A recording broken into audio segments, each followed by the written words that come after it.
The Aztecs didn't just kill captured warriors. They kept them alive, prepared them for ritual use, and made their deaths part of a larger system. Here's what actually happened to those warriors. The honor of being chosen in the Aztec worldview. Being selected for sacrifice was not viewed as a curse, but as the highest honor a warrior could receive.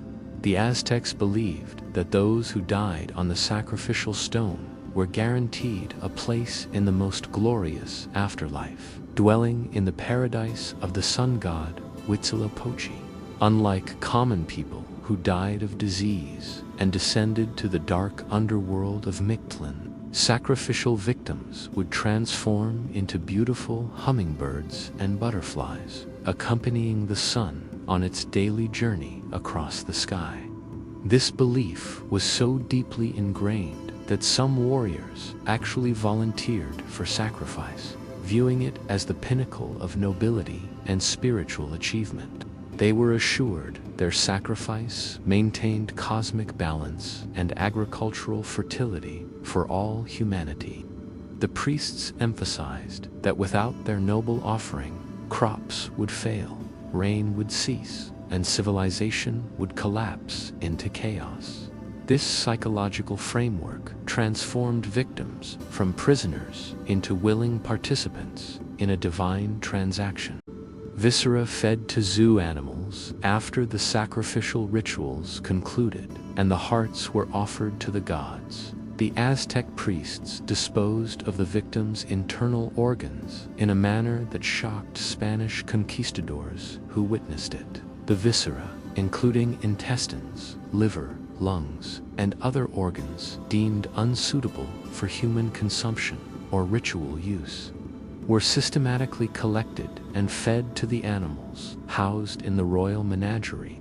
These animals were viewed as earthly representatives of various gods and required constant feeding. The disposal of sacrificial remains served a dual purpose.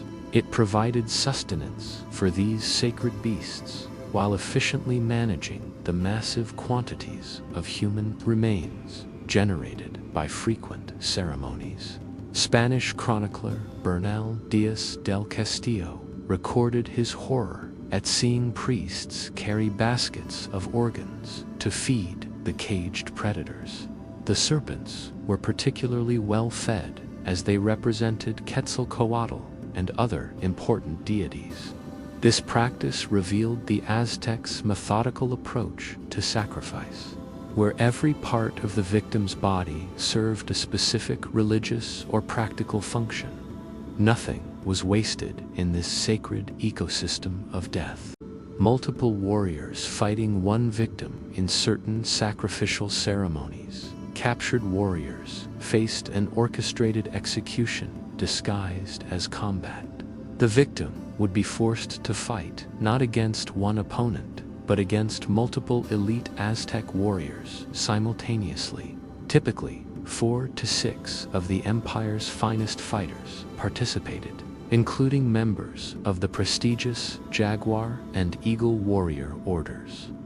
These were battle-hardened veterans who had proven themselves in countless conflicts, wearing elaborate costumes adorned with feathers and animal pelts that symbolized their martial prowess. This wasn't a fair fight, but a ritualized execution that maintained the pretense of honorable combat. The victim's bravery in facing impossible odds was noted and praised, but the outcome was never in doubt. When he finally collapsed from blood loss and exhaustion, the priests would step forward to complete the sacrifice, extracting his heart as the final act. Flower wars, Exioio. The Aztecs developed a unique form of ritualized warfare, specifically designed to capture victims for sacrifice rather than conquer territory. These conflicts, known as Exioio or flower wars, were prearranged battles fought between the Aztec Triple Alliance and neighboring states like Tlaxcala, Huexotzingo, and Cholula. Unlike conventional military campaigns aimed at expansion, these wars followed strict rules of engagement that prioritized taking prisoners alive. Warriors were expected to fight at close range, using clubs and blades rather than distance weapons like bows or atlots that could kill outright. The objective was to wound and capture opponents, not eliminate them on the battlefield. Young Aztec warriors used these conflicts as training grounds to prove their worth and climb the social hierarchy. Each captive taken increased a warrior's status and brought him closer to joining the elite military orders. Captured warriors from flower wars understood they were destined for the sacrificial altar, yet they fought with tremendous courage, knowing their deaths would be considered noble. These ritualized conflicts provided a steady supply of prisoners while maintaining a veneer of martial honor, creating an entire system of warfare built around feeding the insatiable appetite of Aztec religious ceremonies.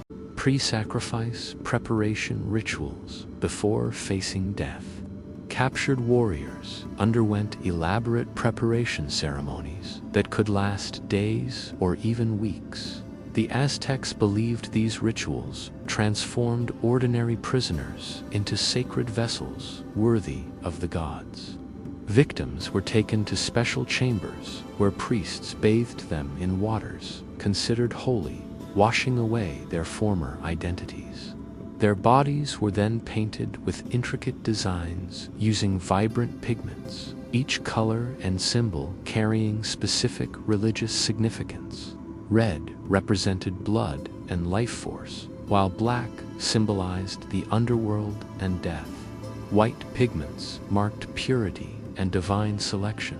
The captives were dressed in ceremonial garments that often mimicked the appearance of the deity to whom they would be offered. Feathered headdresses, jade ornaments, and finely woven textiles adorned their bodies, transforming them from prisoners into living representations of gods. They were taught sacred dances and required to perform them before crowds gathered in the temple plazas. The priests coached them on specific movements and gestures that held deep cosmological meaning. The elaborate costuming and ritualized grooming served multiple purposes, elevating the prisoners to divine status while simultaneously stripping away their humanity and individual identity beneath layers of religious symbolism. Ball game sacrifice. The Mesoamerican ball game, known as Ulamalisli, was far more than athletic competition. This ancient sport held deep religious significance and sometimes ended with players paying the ultimate price. While scholars debate which team faced sacrifice, evidence suggests that in certain ceremonial contexts, the losing captain or even entire losing teams were offered to the gods. The ball game itself symbolized the cosmic struggle between day and night, life and death, with the ball representing the sun moving through the underworld.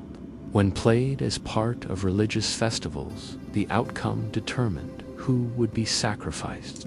The chosen players were already aware of the stakes before the game began. Some matches were deliberately arranged with captive warriors forced to play against seasoned Aztec athletes, ensuring a predetermined outcome. The sacrifice following the game involved the same heart extraction ritual performed at the temples. The connection between sport and sacrifice reflected the Aztec belief that all aspects of life intertwined with religion, turning even athletic contests into opportunities for feeding the gods. Children sacrificed to Tlaloc, the rain god. Tlaloc demanded the most innocent offerings.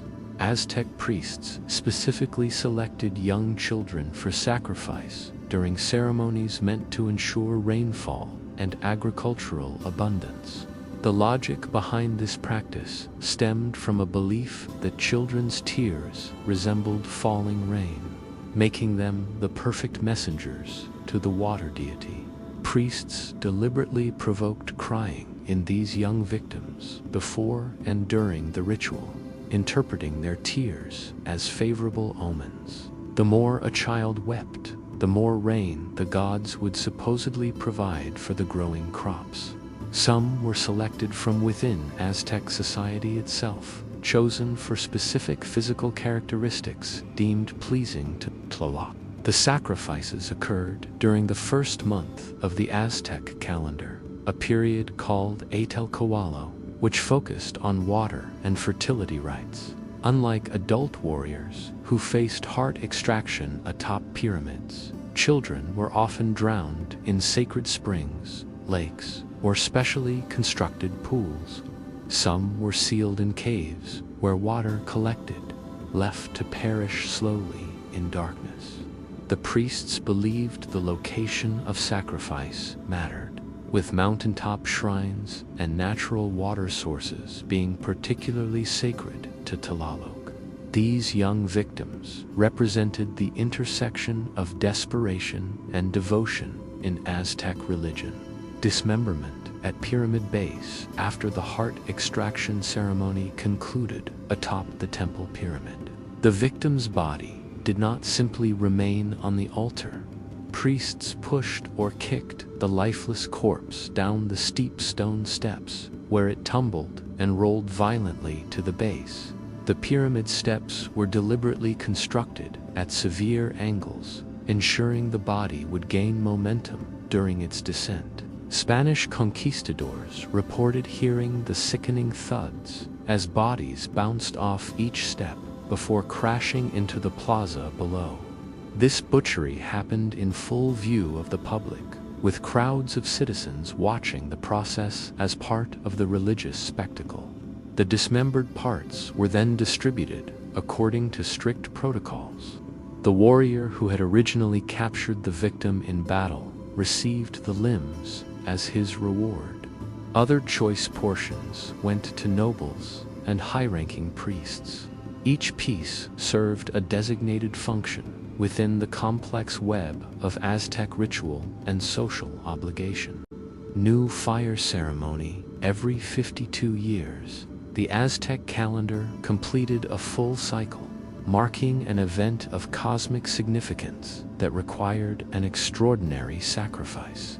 The new fire ceremony represented the moment when the Aztecs believed the world could potentially end if the gods were not properly appeased. As the dreaded night approached, all fires throughout the empire were extinguished, plunging cities into complete darkness. Priests marched to the summit of Huixaclan Mountain, bringing with them a specially selected captive warrior. The timing had to be precise, coordinated with the moment when specific constellations reached certain positions in the night sky. Astronomers watched for the fire drill constellation, known today as Orion's Belt, to cross the meridian. At that exact instant, priests performed the sacrifice. The victim's chest was cut open and his heart torn out while he still lived. But the ritual did not end there. Instead of simply offering the heart to the gods, priests used the hollowed chest cavity as a ceremonial hearth. They kindled the new fire directly inside the victim's opened body, using the corpse as a sacred vessel. Once flames erupted from within the chest, runners carried torches lit from this fire throughout the empire, rekindling every extinguished hearth and ensuring the world's continuation for another 52 years. Decapitation. The Aztec priests possessed exceptional skill in the art of beheading, having perfected their technique through countless repetitions. After a sacrifice was completed and the body tumbled down the pyramid steps, specialized priests immediately began the decapitation process. Using obsidian blades sharper than modern surgical steel, They made precise incisions between the cervical vertebrae of the neck. Their anatomical knowledge allowed them to locate the exact thin space between bones where the blade could pass through with minimal resistance. The decapitation was performed with clinical efficiency, the head severed cleanly in a matter of moments. This was not haphazard butchery, but a refined procedure passed down through generations of religious practitioners. Once removed, the head underwent further preparation. Priests meticulously stripped away all flesh, muscle, and skin, using smaller blades and specialized tools. They carved away tissue with practiced precision until only the bare skull remained. The defleshing process required careful attention to preserve the skull's structural integrity, while removing every trace of organic material. Large holes were then drilled through both sides of the cleaned skull using stone or bone tools. These perforations allowed wooden poles to pass through, preparing the skull for its final destination on the Tezempantli display racks. Drowning for rain, god Tlaloc, water deities demanded death by water, and Tlaloc, the powerful rain god, received victims through ritual drowning. The Aztecs believed this method of sacrifice created a direct spiritual connection between the victim and the life-giving rains essential for crop survival. Priests selected locations with deep religious significance for these drownings, including sacred springs, mountain lakes, and specially constructed pools within temple complexes. The victims, often already weakened from fasting and ritual preparation, were brought to these water sources during elaborate ceremonies. Unlike the quick death of heart extraction, drowning was a prolonged and terrifying experience. Victims were bound and submerged in the sacred waters, held beneath the surface by priests or weighted with stones. As they struggled against the inevitable, their final breaths escaped as bubbles rising to the surface. The priests watched these bubbles intently, interpreting them as messages from Tlaloc himself. Each bubble was seen as the god accepting the offering, drawing the victim's life force into his aquatic realm. The drowning process could take several agonizing minutes as the victim's lungs filled with water and consciousness faded. Some drowning sacrifices occurred in caves where underground water collected with victims left sealed inside to perish in complete darkness. The Aztecs timed these sacrifices to coincide with the dry season, desperately seeking to invoke rainfall through these water-based deaths. Living with captors, family-captured warriors did not immediately face death upon arrival in Tenochtitlan. Many prisoners spent months or even years living in the homes of the warriors who had captured them on the battlefield. This practice created a deeply unsettling dynamic where captives became temporary members of Aztec households while knowing their ultimate fate remained unchanged. The capturing warrior gained tremendous prestige from keeping a prisoner, as it demonstrated his combat prowess and provided him with a future sacrifice that would elevate his social standing. During this period, captives were treated with a strange mixture of respect and control. They received adequate food and shelter, sometimes developing relationships with family members. This humanizing contact made the eventual sacrifice even more psychologically complex. The captive warrior lived in a state of suspended animation, neither fully free nor immediately doomed, existing in limbo while awaiting the appointed festival or ceremony when his life would be required.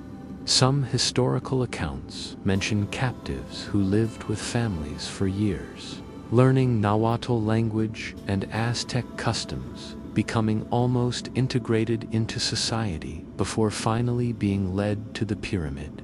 This prolonged proximity to normal family life, while simultaneously awaiting ritual death, created profound psychological torment. Skull display on Tzompanli. The Tzompanli represented one of the most haunting aspects of Aztec sacrifice. A massive wooden rack designed specifically to display thousands of human skulls.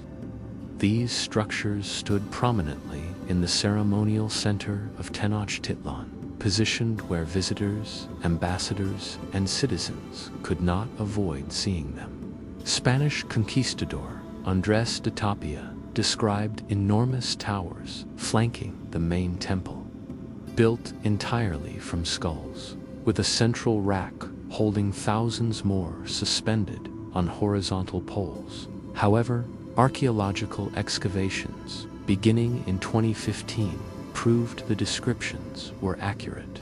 Researchers discovered the actual Tzompanli beneath modern Mexico City, confirming that these skull racks existed on a scale matching the Spanish reports. The skulls displayed included men, women, and children, showing that victims came from all demographics. After decapitation and careful defleshing, priests drilled holes through both temporal bones of each skull. Wooden poles were threaded through these holes, allowing multiple skulls to be stacked and displayed like grotesque beads on a string.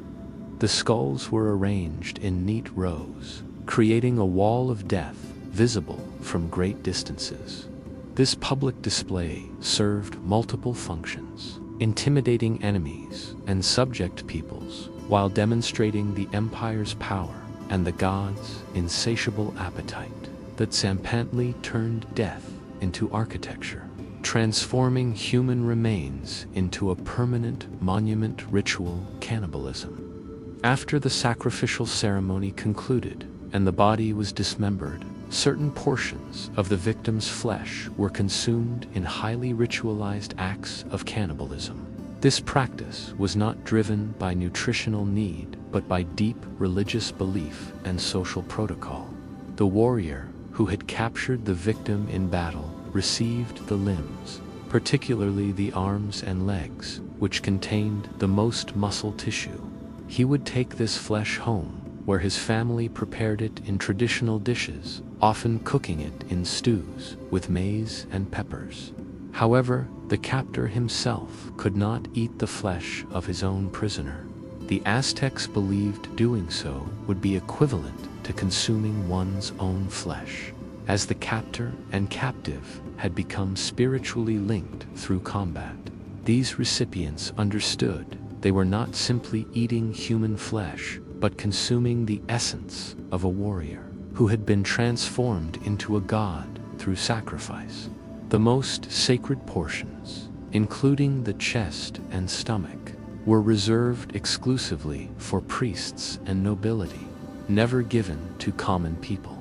The eating of sacrificial victims' flesh was considered a form of communion with the divine. Participants believed they absorbed the victim's courage and strength, while also partaking in the god the victim had temporarily embodied. This cannibalism was tightly controlled, permitted only in specific ritual contexts. Standard heart extraction, the most common form of Aztec sacrifice, involved the dramatic removal of a beating heart from a living victim. At the pyramid's summit, 4 priests seized the captive and forced him onto a curved stone altar called a chacmol. Each priest gripped a limb, stretching the victim's body backward over the stone so his chest arched upward, making the rib cage prominent and accessible. A 5th priest, the most experienced and skilled, stood above, holding a razor-sharp obsidian or flint blade. The priest had trained for years to perform this procedure with precision and speed. He identified the exact location below the sternum where the blade needed to penetrate, then drove the knife through the skin, muscle, and diaphragm with a swift downward strike. Working quickly, The priest sliced through the diaphragm and reached into the chest cavity, while the victim remained conscious and his heart still pumped. Gripping the organ, the priest severed the connecting arteries and veins, then pulled the still-beating heart from the body. He raised it skyward, offering it to the sun god as blood ran down his arms. The heart was placed in a ceremonial bowl called a kuaxikali, where it would be burned with copal incense. The entire procedure, from first cut to heart removal, took less than a minute. Arrow sacrifice. Certain Aztec deities required death by arrows, a method that transformed execution into a prolonged ritual spectacle. The victim was bound tightly to a wooden frame or scaffold, positioned upright with arms and legs spread wide, completely immobilized and exposed. For priests, each representing a cardinal direction, participated in this ritual. They stood at prescribed distances from the bound victim, armed with bows and arrows, or atlots with darts. The priests did not aim to kill quickly. Instead, they shot arrows deliberately into non-vital areas of the body, targeting limbs, abdomen, and torso, while avoiding the heart and major arteries. Each arrow that struck the victim caused excruciating pain and drew blood, but death remained distant. The victim hung on the frame, pierced by multiple projectiles, bleeding from numerous wounds as the ritual continued. The crowd watched as more arrows found their mark, the victim's body becoming a pincushion of wooden shafts. The priests interpreted the flow of blood from these wounds as sacred offerings, with each drop feeding the earth and the gods. Only after sufficient blood had been spilled and the victim weakened from trauma and blood loss would a final arrow be aimed at a vital organ. Living as a god for 1 year, among the most psychologically complex sacrificial practices was the Ixiptla ritual, where a chosen captive lived as the earthly embodiment of the god Tezcatlipoca for an entire year before his death. The selected warrior had to meet strict physical criteria, possessing an unblemished body, handsome features, and natural grace. Once chosen, his life transformed completely. He was dressed in the finest garments the empire could provide, adorned with precious jewelry, jade ornaments, and elaborate feathered headdresses that marked his divine status. The people of Tenochtitlan treated him not as a prisoner, but as a living god, walking among them. Citizens bowed when he passed, offered him gifts, and sought his blessings. He was given 4 beautiful young women as companions, themselves representing goddesses, who attended to his every need. The chosen one learned to play the flute and walked through the city streets, performing sacred music. He received instruction from priests in religious ceremonies, dances, and the complex mythology surrounding Tezcatlipoca. Yet beneath this gilded existence lay the inescapable truth that the calendar was counting down to his death. As the year progressed and the festival of Toxcatl approached, the psychological weight must have been crushing. On the final day, he climbed the pyramid steps alone, breaking his flute at intervals, before surrendering himself to the priests who awaited him at the summit. Gladiatorial sacrifice on the Temelacatl. The gladiatorial sacrifice represented one of the cruelest forms of ritual death, combining the illusion of honorable combat with the certainty of execution.